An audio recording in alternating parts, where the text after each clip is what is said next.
मेरे प्यारे देशवासियों, नमस्कार। अक्सर मन की बात में आपके प्रश्नों की बौछार रहती है। इस बार मैंने सोचा कि कुछ अलग किया जाए। मैं आपसे प्रश्न करूं, तो ध्यान से सुनिए मेरे सवाल। ओलंपिक में इंडिविजुअल गोल्ड जीतने वाला पहला भारतीय कौन था?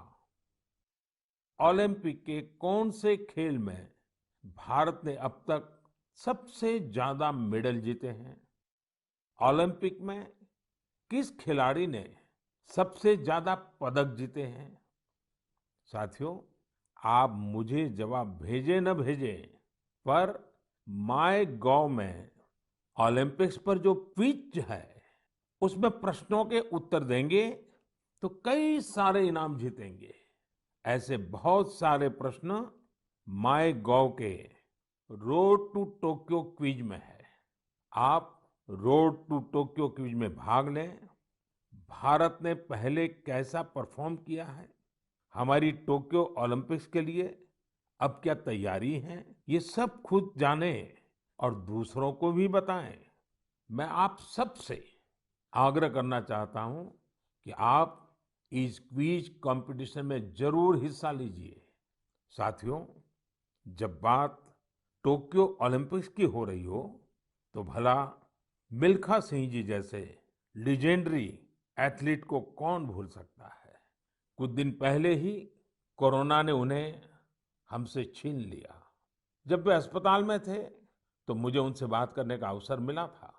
बात करते हुए मैंने उनसे आग्रह किया था। मैंने कहा था कि आपने तो 1964 में टोक्यो ओलंपिक्स में भारत का प्रतिनिधित्व किया था।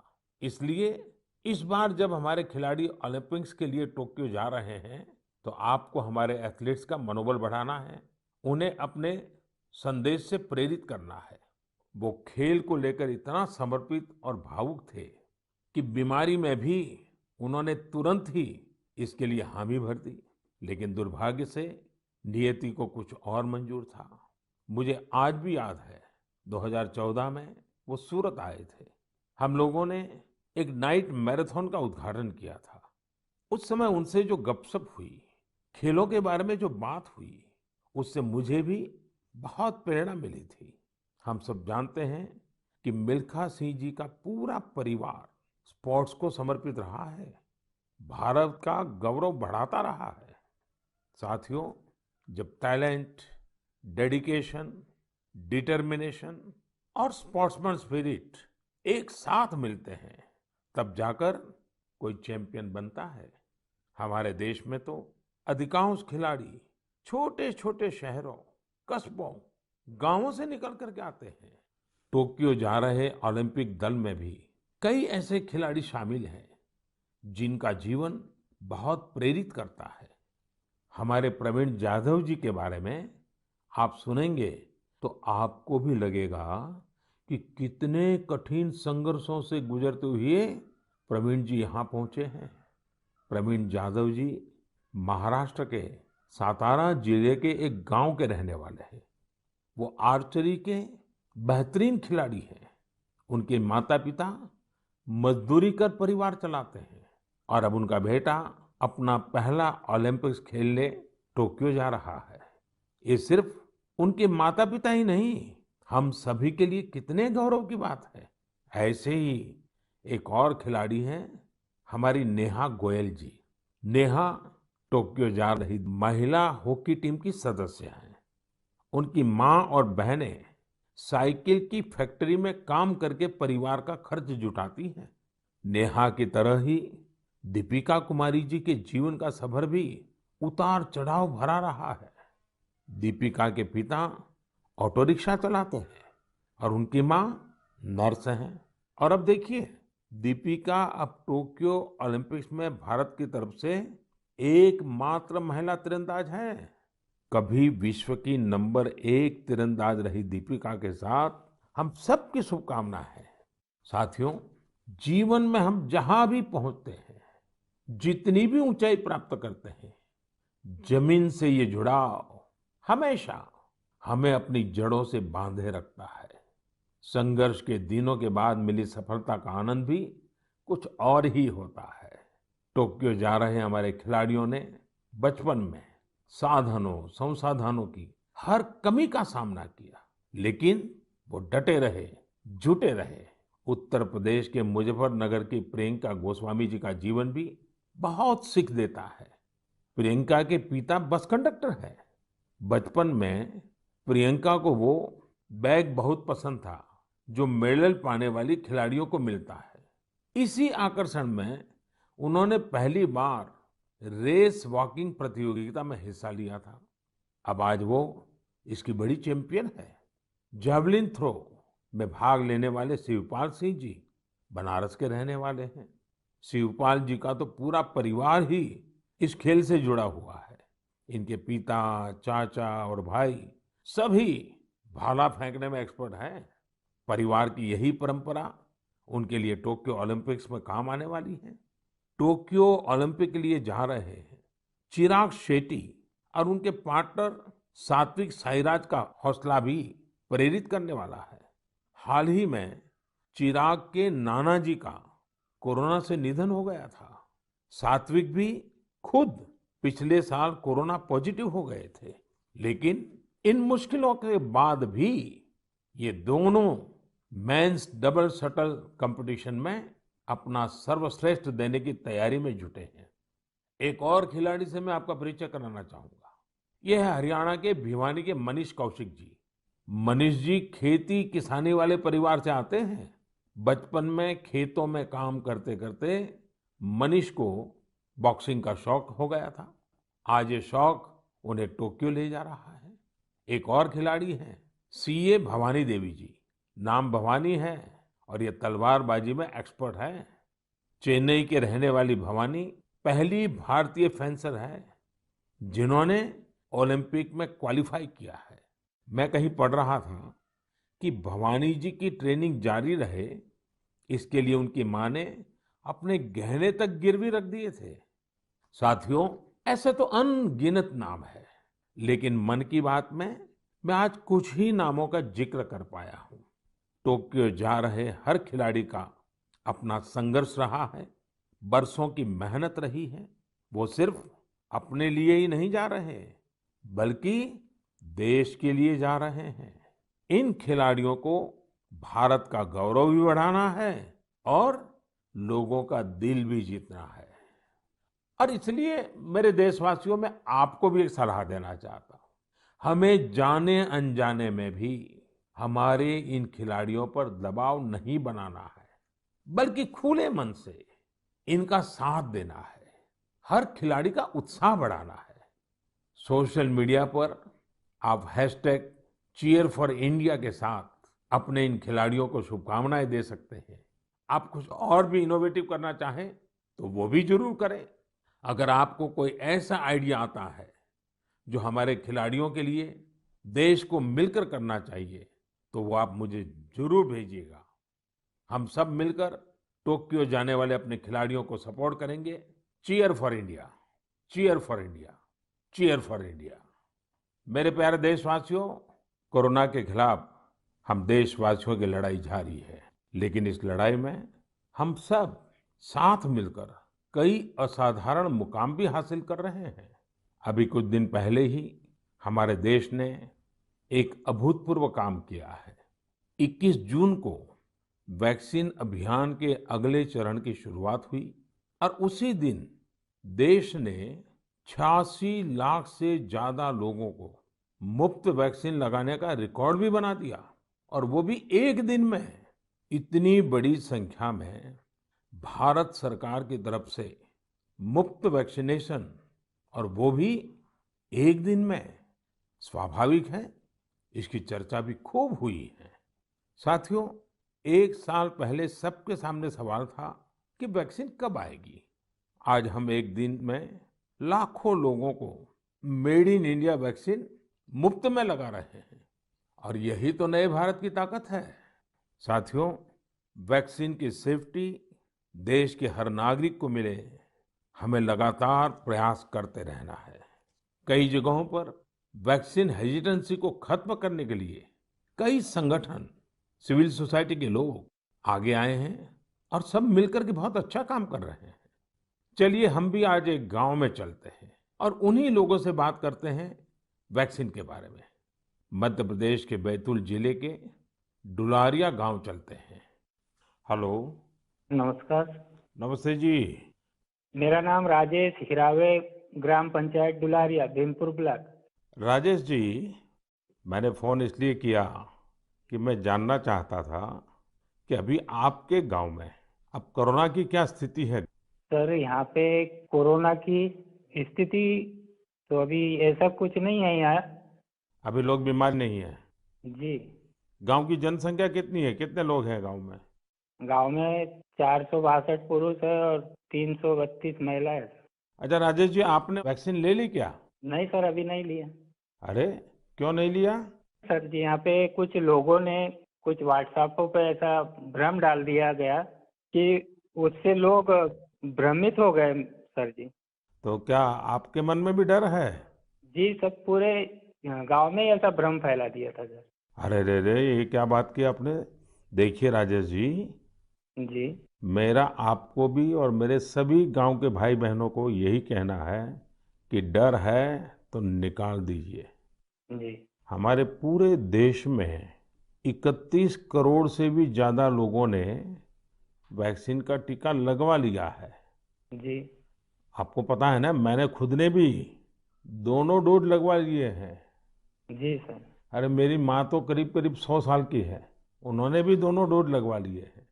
कभी कभी किसी को इससे बुखार वगैरह आता है, पर वो बहुत मामूली होता है, कुछ घंटों के लिए ही होता है। देखिए, वैक्सीन नहीं लेना बहुत खतरनाक हो सकता है। जी। इससे आप खुद को तो खतरे में डालते ही हैं, साथ ही में परिवार और गांव को भी खतरे में डाल सकते हैं। जी। और राजेश जी, इसलिए जितना जल्दी हो सके वैक्सीन लगवा लीजिए और गांव में सबको बताइए कि भारत सरकार की तरफ से मुफ्त वैक्सीन दी जा रही है और 18 वर्ष से ऊपर के सभी लोगों के लिए ये मुफ्त वैक्सीनेशन है। जी। जी। तो ये आप भी गांव में लोगों को बताइए। और गांव में ये डर का तो माहौल का कोई कारण ही नहीं है। कारण यही सर, कुछ लोगों ने ऐसी गलत अफवाह फैला दी जिससे लोग बहुत ही भयभीत हो गए। उसका उदाहरण देते, जैसा उस वैक्सीन को लगाने से बुखार आना, बुखार से और बीमारी फैल जाना, मतलब आदमी की मौत हो जाना, यहाँ तक के वो अफवाह फैलाए। हो। देखिए, आज तो इतने रेडियो, इतने टीवी, इतनी सारी खबरें मिलती हैं और इसलिए लोगों को समझाना बहुत सरल हो जाता है। और देखिए, मैं आपको बताऊं, भारत के अनेक गांव ऐसे हैं जहां सभी लोग वैक्सीन लगवा चुके हैं, यानी गांव के 100% लोग। जैसे मैं आपको एक उदाहरण देता हूं। जी। कश्मीर में बांदीपुरा जिला है। इस बांदीपुरा जिले में एक व्यवन गांव के लोगों ने मिलकर 100% 100% वैक्सीन का लक्ष्य बनाया और उसे पूरा भी कर दिया। आज कश्मीर के इस गांव के 18 साल से ऊपर के सभी लोग टीका लगवा चुके हैं। नागालैंड के भी 3 गांवों के बारे में मुझे पता चला कि वहां भी सभी लोगों ने 100% 100% टीका लगवा लिया है। जी। जी। राजेश जी, आपको भी अपने गांव, अपने आसपास के गांव में ये बात पहुंचानी चाहिए। और आप भी जैसे कहते हैं, ये भ्रम है, बस ये भ्रम ही है। जी। जी। तो भ्रम का जवाब यही है कि आपको खुद को टीका लगा करके समझाना पड़ेगा सबको। करेंगे ना आप। जी सर। पक्का करेंगे। जी सर। जी सर, आपसे बात करने से मुझे ऐसा लगा कि मैं खुद भी टीका लगाऊंगा और लोगों को इसके बारे में आगे बढ़ाऊंगा। अच्छा, गांव में और भी कोई है जिनसे मैं बात कर सकता हूँ। जी है सर। कौन बात करेगा। हेलो सर, नमस्कार। नमस्ते जी, कौन बोल रहे हैं। मेरा नाम है किशोरीलाल धुर्वे। तो किशोरीलाल जी, अभी राजेश जी से बात हो रही थी जी सर। और वो तो बड़े दुखी होकर के भी बता रहे थे कि वैक्सीन को लेकर लोग अलग अलग बातें करते हैं। जी। आपने भी ऐसा सुना है क्या। हाँ, सुना तो हूँ सर वैसा। क्या सुना है। क्योंकि यह है सर, ये पास में महाराष्ट्र है, तो उधर से कुछ रिश्तेदारी से जुड़े लोग मतलब कुछ अफवाह फैलाते कि हम्म। वैक्सीन लेने से लोग मर रहे हैं, कोई बीमार हो रहा है। इस तरह लोगों के पास ज्यादा भ्रम है सर, इसलिए नहीं ले रहे। नहीं, कहते हैं क्या है, अब कोरोना चला गया ऐसा कहते हैं? जी। कोरोना से कुछ नहीं होता ऐसा कहते हैं? नहीं, कोरोना चला गया नहीं बोलते सर, कोरोना तो है बोलते, लेकिन वैक्सीन जो लेते हैं उससे मतलब बीमारी हो रहे और मर रहे, ये स्थिति बताते सर वो। अच्छा, वैक्सीन के कारण मर रहे हैं? अपना क्षेत्र आदिवासी क्षेत्र है सर, ऐसे भी लोग इसमें जल्दी डरते हैं, जो भ्रम फैला देते इस कारण से मतलब लोग नहीं ले रहे सर वैक्सीन। देखिए किशोरलाल जी, जी हाँ ये सर। अफवाहें फैलाने वाले लोग तो अफवाहें फैलाते रहेंगे। जी। हमें तो जिंदगी बचानी है, अपने गांव वालों को बचाना है, अपने देशवासियों को बचाना है। और ये अगर कोई कहता है कि कोरोना चला गया, तो ये भ्रम में मत रहिए। जी। ये बीमारी ऐसी है, ये बहुरूपिये वाली है। जी सर। वो रूप बदलती है, नए नए रंग रूप करके पहुंच जाती है। जी। और उसमें बचने के लिए हमारे पास दो रास्ते हैं। एक तो कोरोना के लिए जो प्रोटोकॉल बना है, मास्क पहनना, साबुन से बार बार हाथ धोना, दूरी बनाए रखना। और दूसरा रास्ता है, इसके साथ साथ वैक्सीन का टीका लगवाना। वो भी एक अच्छा सुरक्षा कवच है, तो उसकी चिंता करिए। जी। अच्छा किशोरलाल जी, ये बताइए, जी सर। जब लोग आपसे बातें करते तो आप कैसे समझाते हैं लोगों को? आप समझाने का काम करते हैं कि आप भी अफवाह में आ जाते हैं? अरे समझाए क्या, वो लोग ज्यादा हो जाते सर, तो हम भी भयभीत में आ जाते ना सर। देखिए किशोरलाल जी, मेरी आपसे बात हुई है, आज आप मेरे साथी हैं। जी सर। आपको डरना नहीं है और लोगों के डर को भी निकालना है। निकालोगे? जी। निकालेंगे सर, लोगों के डर को भी निकालेंगे सर, मैं स्वयं भी खुद लगाऊंगा। देखिए, अफवाहों पर बिल्कुल ध्यान न दें। जी। आप जानते हैं हमारे वैज्ञानिकों ने कितनी मेहनत करके वैक्सीन बनाई है।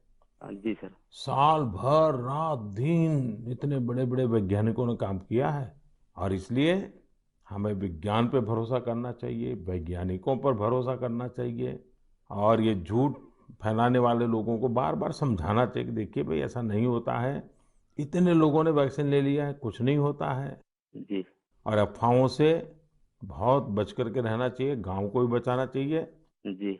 और राजेश जी, किशोरीलाल जी, आप जैसे साथियों को तो मैं कहूंगा कि आप अपने ही गांव में नहीं और गांवों में भी इन अफवाहों को रोकने का काम कीजिए और लोगों को बताइए मेरे से बात हुई है। जी सर। बता दीजिए, मेरा नाम बता दीजिए। बताएंगे सर और समझाएंगे लोगों को और स्वयं भी लेंगे। देखिए, आपके पूरे गांव को मेरी तरफ से शुभकामनाएं दीजिए। जी सर। और सभी से कहिए कि जब भी अपना नंबर आए, जी। वैक्सीन जरूर लगवाएं। ठीक है सर। मैं चाहूंगा कि गांव की महिलाओं को, हमारी माताओं बहनों को जी सर। इस काम में ज्यादा से ज्यादा जोड़िए और सक्रियता के साथ उनको साथ रखिए। जी। कभी कभी माताएं बहनें बात कहती है ना, लोग जल्दी मान जाते हैं। जी। आपके गांव में जब टीकाकरण पूरा हो जाए तो मुझे बताएंगे आप? हाँ बताएंगे सर। पक्का बताएंगे? जी। देखिए, मैं इंतजार करूंगा आपकी चिट्ठी का। जी सर। चलिए राजेश जी, किशोर जी, बहुत बहुत धन्यवाद, आपसे बात करने का मौका मिला। धन्यवाद सर, आपने हम बात किया है, बहुत बहुत धन्यवाद आपको भी। साथियों, कभी ना कभी ये विश्व के लिए केस स्टडी का विषय बनेगा कि भारत के गांव के लोगों ने, हमारे वनवासी आदिवासी भाई बहनों ने इस कोरोना काल में किस तरह अपने सामर्थ्य और सूझबूझ का परिचय दिया। गांव के लोगों ने क्वारंटाइन सेंटर बनाए, स्थानीय जरूरतों को देखते हुए कोविड प्रोटोकॉल बनाए। गांव के लोगों ने किसी को भूखा नहीं सोने दिया, खेती का काम भी रुकने नहीं दिया। नजदीक के शहरों में दूध, सब्जियां, ये सब हर रोज पहुंचता रहे, ये भी गांव ने सुनिश्चित किया। यानी खुद को संभाला, औरों को भी संभाला। ऐसे ही हमें वैक्सीनेशन अभियान में भी करते रहना है। हमें जागरूक रहना भी है और जागरूक करना भी है। गांव में हर एक व्यक्ति को वैक्सीन लग जाए, ये हर गांव का लक्ष्य होना चाहिए। याद रखिए, और मैं तो आपको खास रूप से कहना चाहता हूं, आप एक सवाल अपने मन में पूछिए। हर कोई सफल होना चाहता है, लेकिन निर्णायक सफलता का मंत्र क्या है? निर्णायक सफलता का मंत्र है निरंतरता। इसलिए हमें सुस्त नहीं पड़ना है, किसी भ्रांति में नहीं रहना है। हमें सतत प्रयास करते रहना है, कोरोना पर जीत हासिल करनी है। मेरे प्यारे देशवासियों, हमारे देश में अब मानसून का सीजन भी आ गया है। बादल जब बरसते हैं तो केवल हमारे लिए नहीं बरसते, बल्कि बादल आने वाली पीढ़ियों के लिए भी बरसते हैं। बारिश का पानी जमीन में जाकर इकट्ठा भी होता है, जमीन के जल स्तर को भी सुधारता है, और इसलिए मैं जल संरक्षण को देश सेवा का ही एक रूप मानता हूँ। आपने भी देखा होगा, हम में से कई लोग इस पुण्य को अपनी जिम्मेदारी मानकर लगे रहे हैं। ऐसे ही एक शख्स हैं उत्तराखंड के पौड़ी गढ़वाल के सच्चिदानंद भारती जी। भारती जी एक शिक्षक हैं और उन्होंने अपने कार्यों से भी लोगों को बहुत अच्छी शिक्षा दी है। आज उनकी मेहनत से ही पौड़ी गढ़वाल के उफरैंखाल क्षेत्र में पानी का बड़ा संकट समाप्त हो गया। जहां लोग पानी के लिए तरसते थे, वहां आज साल भर जल की आपूर्ति हो रही है। साथियों, पहाड़ों में जल संरक्षण का एक पारंपरिक तरीका रहा है, जिसे चाल खाल भी कहा जाता है, यानी पानी जमा करने के लिए बड़ा सा गड्ढा खोदना। इस परंपरा में भारती जी ने कुछ नए तौर तरीकों को जोड़ दिया। उन्होंने लगातार छोटे बड़े तालाब बनवाए।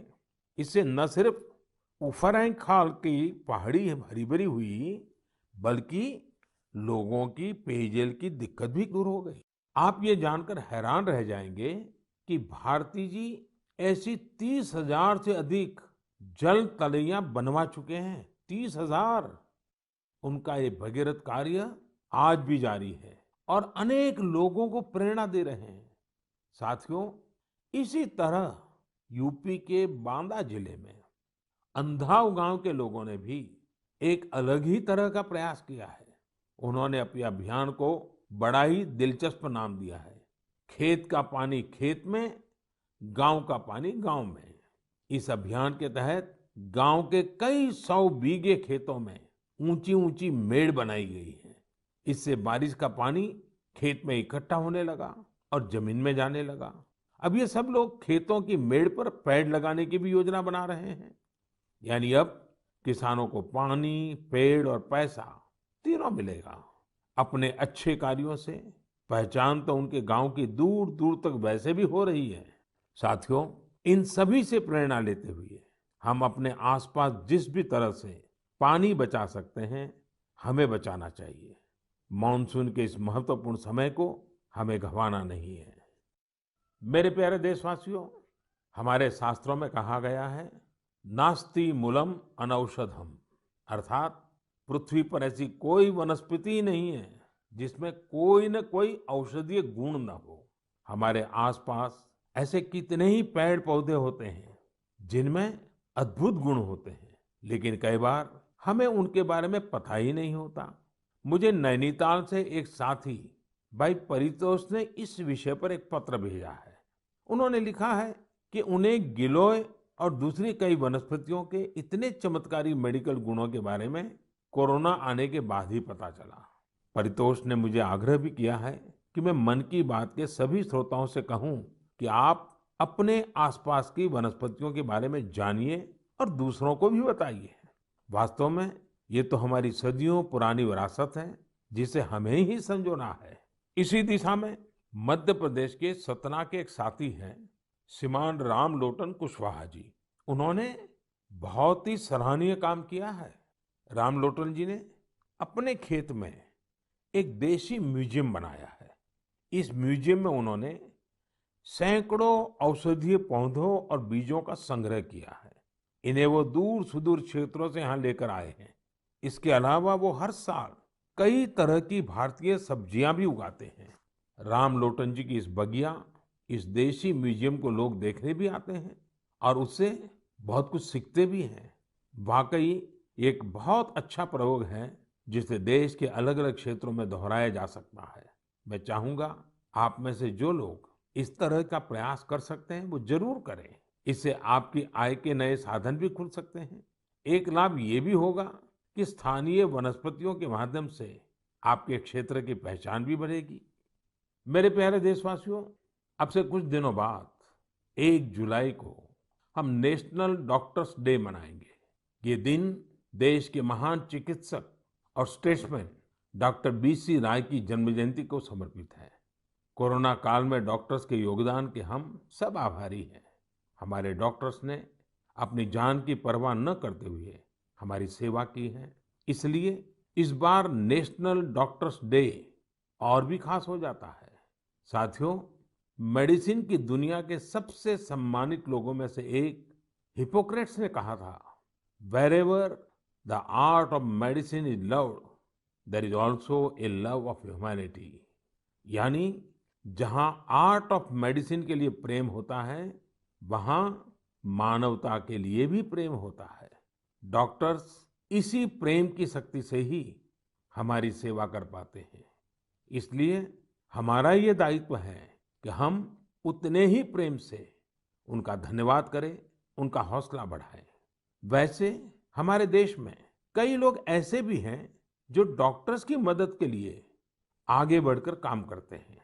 श्रीनगर से एक ऐसे ही प्रयास के बारे में मुझे पता चला। यहाँ डल झील में एक बोट एम्बुलेंस सर्विस की शुरुआत की गई। इस सेवा को श्रीनगर के तारिक अहमद पटलू जी ने शुरू किया, जो एक हाउस बोट ओनर है। उन्होंने खुद भी कोविड-19 से जंग लड़ी है और इसी से उन्हें एम्बुलेंस सर्विस शुरू करने के लिए प्रेरित किया।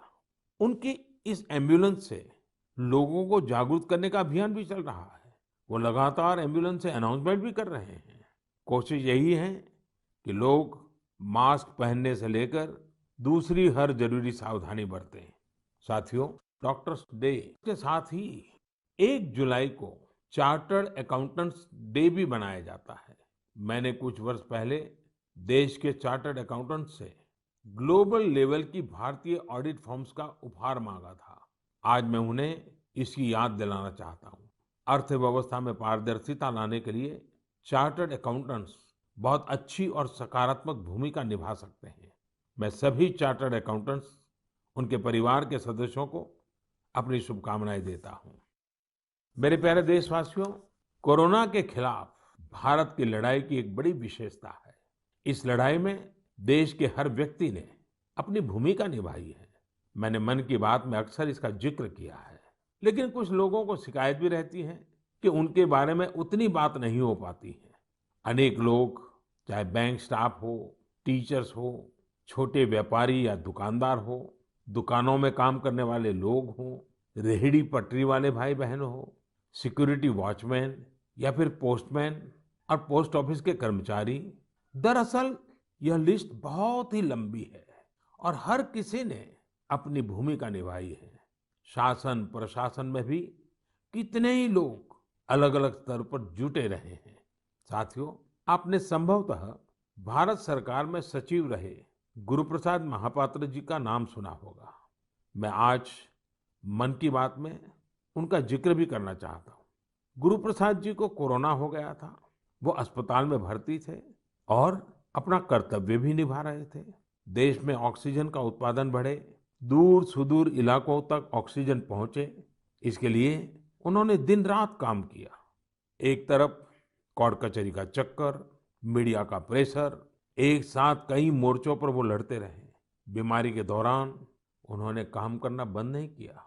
मना करने के बाद भी वो जीत करके ऑक्सीजन पर होने वाली वीडियो कॉन्फ्रेंस में भी शामिल हो जाते थे।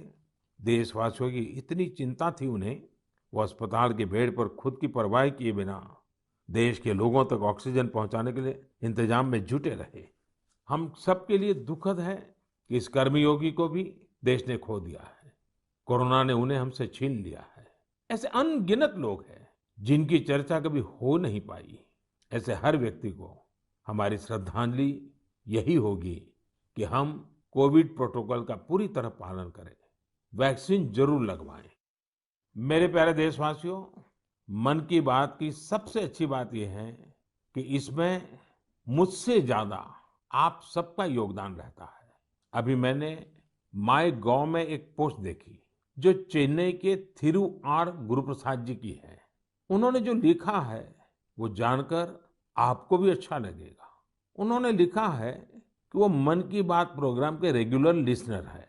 गुरुप्रसाद जी की पोस्ट से अब मैं कुछ पंक्तियां कोट कर रहा हूं। उन्होंने लिखा है, जब भी आप तमिलनाडु के बारे में बात करते हैं तो मेरा इंटरेस्ट और भी बढ़ जाता है। आपने तमिल भाषा और तमिल संस्कृति की महानता, तमिल त्योहारों और तमिलनाडु के प्रमुख स्थानों की चर्चा की है। गुरु प्रसाद जी आगे लिखते हैं कि मन की बात में मैंने तमिलनाडु के लोगों की उपलब्धियों के बारे में भी कई बार बताया है। थिरुकुरल के प्रति आपके प्यार और थिरुवल्लुवर जी के प्रति आपके आदर का तो कहना ही क्या। इसलिए मैंने मन की बात में आपने जो कुछ भी तमिलनाडु के बारे में बोला है उन सबको संकलित कर एक ई बुक तैयार की है। क्या आप इस ई बुक को लेकर कुछ बोलेंगे और इसे नमो ऐप पर भी रिलीज करेंगे? धन्यवाद। ये मैं गुरु प्रसाद जी का पत्र आपके सामने पढ़ रहा था। गुरु प्रसाद जी, आपकी ये पोस्ट पढ़कर बहुत आनंद आया। अब आप अपनी ई बुक में एक और पेज जोड़ दीजिए। नान तमिल कला चाराक्तिन पेरिय अभिमानी, नान उलगतलय पलमयान तमिल मोलियन पेरिय अभिमानी। उच्चारण का दोष अवश्य होगा, लेकिन मेरा प्रयास और मेरा प्रेम कभी भी कम नहीं होगा। जो तमिल भाषी नहीं है उन्हें मैं बताना चाहता हूँ, गुरु प्रसाद जी को मैंने कहा है, मैं तमिल संस्कृति का बहुत बड़ा प्रशंसक हूँ। मैं दुनिया की सबसे पुरानी भाषा तमिल का बड़ा प्रशंसक हूँ। साथियों, हर हिंदुस्तानी को विश्व की सबसे पुरातन भाषा हमारे देश की है, इसका गुणगान करना ही चाहिए, उस पर गर्व महसूस करना चाहिए। मैं भी तमिल को लेकर बहुत गर्व करता हूँ। गुरु प्रसाद जी, आपका ये प्रयास मेरे लिए एक नई दृष्टि देने वाला है, क्योंकि मैं मन की बात करता हूँ तो सहज सरल तरीके से अपनी बात रखता हूँ। मुझे नहीं मालूम था कि इसका ये भी एक एलिमेंट था। आपने जब पुरानी सारी बातों को इकट्ठा किया तो मैंने भी उसे एक बार नहीं बल्कि 2 बार पढ़ा। गुरु प्रसाद जी, आपकी इस बुक को मैं नमो ऐप पर जरूर अपलोड करवाऊंगा। भविष्य के प्रयासों के लिए आपको बहुत बहुत शुभकामनाएं। मेरे प्यारे देशवासियों, आज हमने कोरोना की कठिनाइयों और सावधानियों पर बात की। देश और देशवासियों की कई उपलब्धियों पर भी चर्चा की। अब एक और बड़ा अवसर भी हमारे सामने है। 15 अगस्त भी आने वाला है। आजादी के 75 वर्ष का अमृत महोत्सव हमारे लिए बहुत बड़ी प्रेरणा है। हम देश के लिए जीना सीखें। आजादी की जंग देश के लिए मरने वालों की कथा है।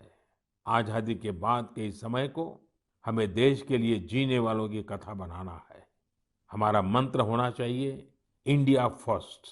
हमारे हर फैसले, हर निर्णय का आधार होना चाहिए इंडिया फर्स्ट। साथियों, अमृत महोत्सव में देश ने कई सामूहिक लक्ष्य भी तय किए हैं। जैसे हमें अपने स्वाधीनता सेनानियों को याद करते हुए उनसे जुड़े इतिहास को पुनर्जीवित करना है।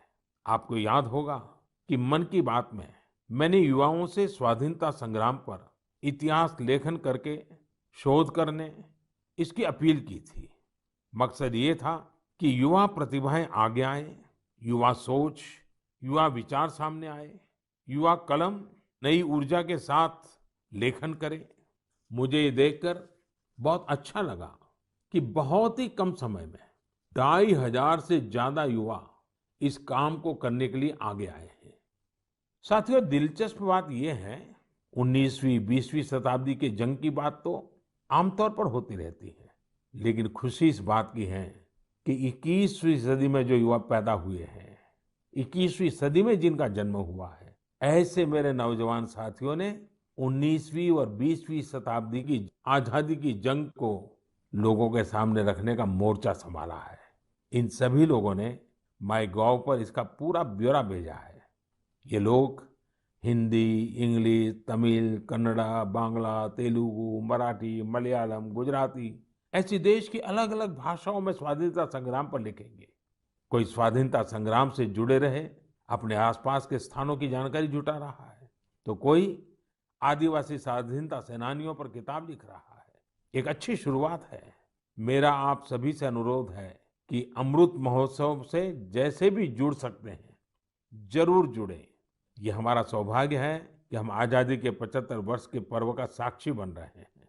इसलिए अगली बार जब हम मन की बात में मिलेंगे तो अमृत महोत्सव की और तैयारियों पर भी बात करेंगे। आप सब स्वस्थ रहिए, कोरोना से जुड़े नियमों का पालन करते हुए आगे बढ़िए। अपने नए नए प्रयासों से देश को ऐसे ही गति देते रहिए। इन्हीं शुभकामनाओं के साथ बहुत बहुत धन्यवाद।